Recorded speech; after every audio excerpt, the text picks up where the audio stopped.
all the research, here, let me get done with this. In all the research that I've done in the last few years, it is actually rather shocking how much everything goes back to like mental health, to your mindset. And I'm not just talking about like spirituality, but like even getting into different wealth communities, from trading the Forex and stock market to just literally wealth communities. Like I've sought out these people because the power of proximity, the more you're around people that have the same values as you, you're clearly going to pick up on their habits as well as like learning new things. Because let's face it, like where I came from, it was the middle of nowhere, Missouri, and all I was told was, as long as you work hard, then you'll make it.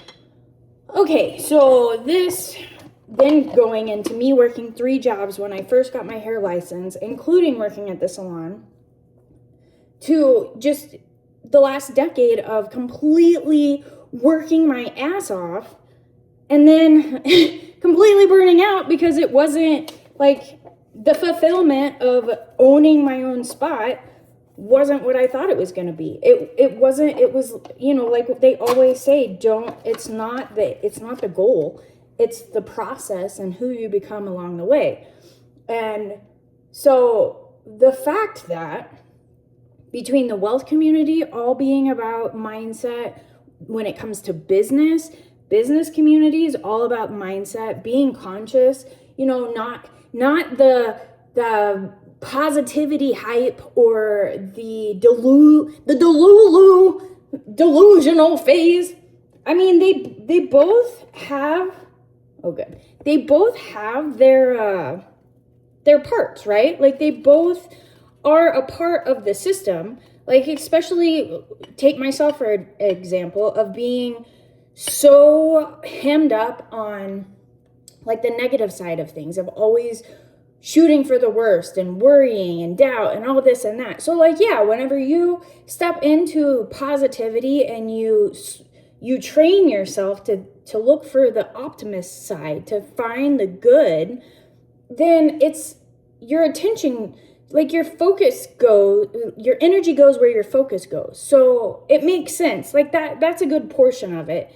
And like the Delulu, you know, actually dreaming beyond what you believe is possible, like that too is just like opening yourself up to the possibility, because you're the only one putting a ceiling on yourself. Like you, especially in business and everything else, like one of the biggest things that I learned was how many people, you know, other people get to where they're at, and then it's like a good foundation, like a good goal. But then we cap ourselves off. Like you see the finish line and it's like, all right, now I can start coasting. And it's not until a little while later that you're like, oh yeah, this is not it. This is not what I want. And then it's like, well, shit, like now what do I do? Because I've banked my entire life on this scenario. And now that I've got it, I'm completely unsatisfied. And so it's I feel like that's even more evidence of it being a part of the journey. And with the mindset, you know, it's not an overnight success. It's something that you work on every single day. And I have to say, like, coasting through the beginning of my life and smoking pot, drinking, whatever else I used to do, I never gave myself the opportunity to practice these things that I'm learning now. I didn't know they were available. I didn't know that there was any other way to be except for how I knew to be. And that kind of goes, there's like a whole name for that, of fixed and growth mindset. And it's, you know, it kind of also goes back into like kids think that they're invincible. And I will say, like, whenever I was younger, I had way more balls than I do now. And I feel like that's just because I'm old now and I'm tired. And back then I was like, Mom, I could die tomorrow, so I might as well go and enjoy myself. The fact of it is I'm not dead yet, and neither are you. Like, we still have so much life to live. And the fact that it's literally the biggest key to anything you want in life is through your mind, like allowing yourself to believe in yourself and believe in things that you think are unreachable, like it really does something to you. Now, when you do all that, the major key in that is then reflecting back and understanding like where your fears lie, because while all these affirmations and like all these little tricks that they have you do for the manifestation, they're all, they're like priming you. They're like getting the lube on.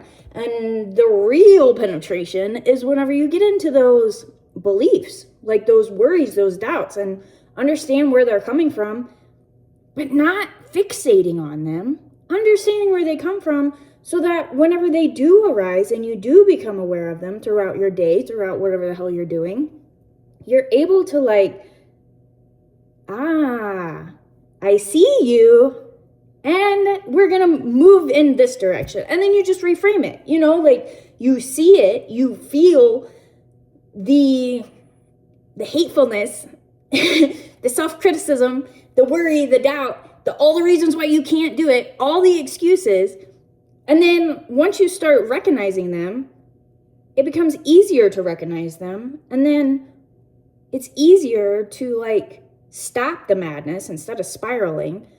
Stop the madness, accept it, and accept it in a way that like, okay, little person inside of me who is scared shitless and has all these worries in this fight and flight mode, I hear you, but you're not controlling the show anymore. Like, it's time for a reframe. And if we want something more out of life, if we want that desire that we're craving, like, the only way to get to it is to go through the bullshit and give ourselves evidence that we'll survive.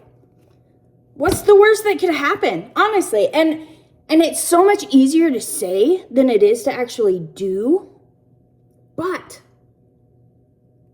instead of just learning about it, instead of just like collecting all the videos, it's amazing what taking that one step, that one fraidy cat, like I can't do it, but you can, and taking that step just to see what happens. Like, it's a breath of fresh air, because I don't know about you, but I have locked into my head, like spiraling out of control, like all these just major imaginative stories of like everything that could go wrong.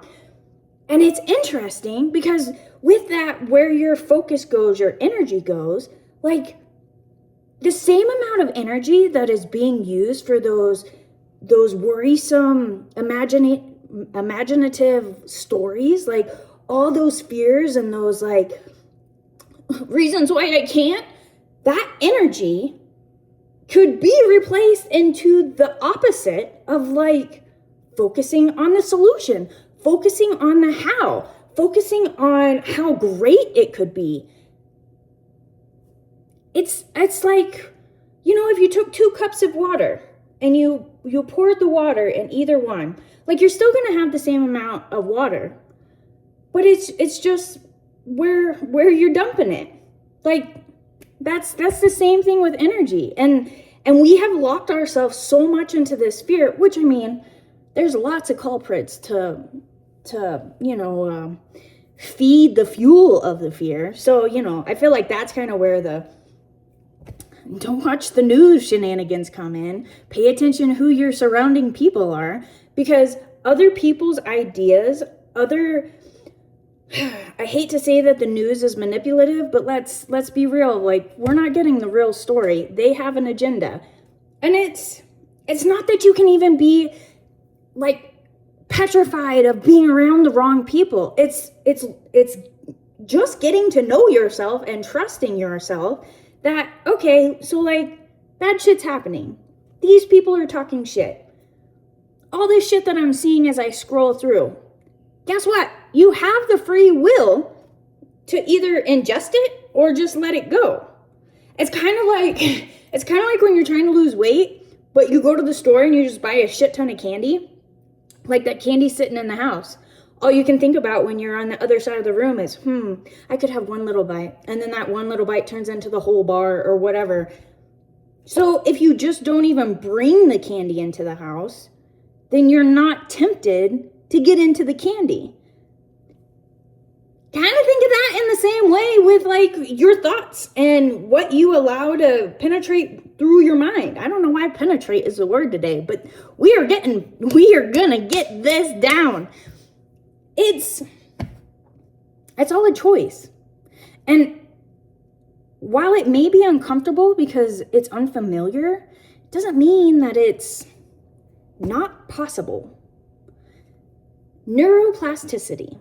I'm just going to keep bringing this up because it's actually fascinating to me how there is actually a scientific study that the more that you work on some brain pattern, some thought process, some form of practice, the more it gets ingrained into your system. Like no different than if you're working out and you keep lifting weights and then, you may not notice anything, but in a few months you're like, oh shit, like I got some definition. Like it's the same thing with your brain. You just don't have that external validation until you start noticing, here's the thing, until you start noticing a change in your environment. Because honestly, your environment is made up of your inner thoughts.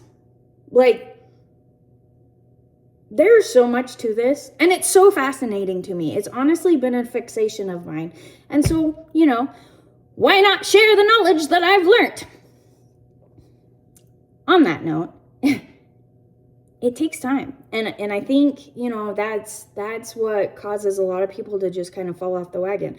I'm not gonna lie, in the few years that I've been invested in it, I have allowed myself to fall off the wagon and jump back on the wagon. And it is interesting though, it's that push and pull. It's not a straight line to success. It's dips and valleys. And you almost have to fall into those dips to realize how good you had it. And so, it's all part of the process. And I don't know why it's not more known information. Like maybe it's just because for so long I didn't think about it. Like I didn't have anyone around me to even fester up the curiosity to learn more about it. Maybe it's because social media wasn't a thing back then, back in the early 1900s. Not the late 1900s. Thank you. Anyways, early 2000s. Us old farts. I don't know. Either way. So this is my fun little adventure. So maybe it'll stifle up the curiosity in you. Anyways, have a great day. Toodles!